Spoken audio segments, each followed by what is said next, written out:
Welcome back to the Budget Gamer channel. Today we're going to be taking a look at a really unique indie called The Midnight Sanctuary. The Midnight Sanctuary is a visual novel style game, so while it might not have as much actual explicit culture as other walking simulations, it is definitely as rich in story. And as far as that story goes, I think the word unique is the only one that can be used to describe it. But being a visual novel style game, you mainly play as the guide of Hamamaru as you walk through Daiusu Village. The main character, Hamamaru, was actually contracted to, in part, perform the duty of cultural anthropologist to record some of this town's unique history, as well as partially guide them in their goal to modernization. Daiusu Village, being both remote and secluded, has adapted some of its own unique customs from its ancient traditions. But this village town, sequestered into its own mist of fantastic folklore, as you uncover more of the story and progress through the game, only works to prove the saying that those who forget their past are doomed to repeat it. Fantastic myths of the past, which have been interwoven with their village's religion, as well as prophecies for the future, is so incredibly entangled with our villagers' daily lives that the main protagonist starts having a difficulty telling the difference between truth and fiction. Though, as with all story-driven type games, the more you get into the game, the deeper the rabbit hole goes, and the more of the truth of the story you find out.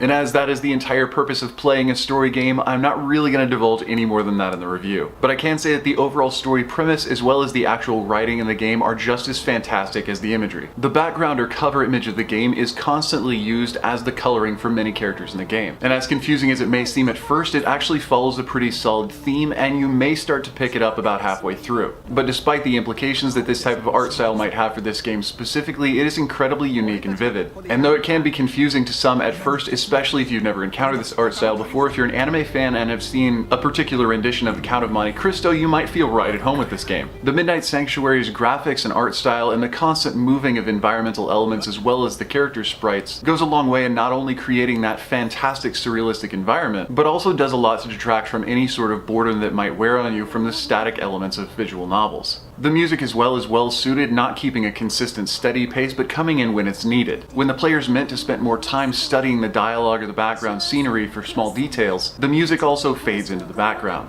At emotional or pivotal points, it does rise to a crescendo. And while the musical soundtrack itself might not be too terribly memorable, the way it was employed in the game was pretty artistic. The controls for Midnight Sanctuary, just like any other visual novel game, are incredibly simple. The only real function the player of the game performs, other than reading the dialogue as it progresses, is selecting between locations for the protagonist to visit. But unlike other visual novels like Psycho-Pass, there's not really a right and wrong option, as all locations must be explored in the course of each day. As you encounter new characters and new dialogue, more areas will open up, but you'll never miss out on an opportunity to visit one of them. And the more locations you visit and the more villagers that you interact with, the more of the game's overarching themes you begin to uncover. Themes such as following your own conviction or challenging the status quo. And while the rebel message of doing what you believe in is always going to be popular, at least in the United States, the message brought forth in the Midnight Sanctuary is more of being true to yourself than bucking the system. Consistently doing what's right even if other people don't understand it. And I'd have to say that that communal emphasis on doing what's right even if it seems to challenge tradition is definitely strongly influenced by the culture this game was produced in. Overall, I'd have to say that the Sanctuary of Midnight is a pretty great game, especially if you're actually into those visual novel style or walking simulators.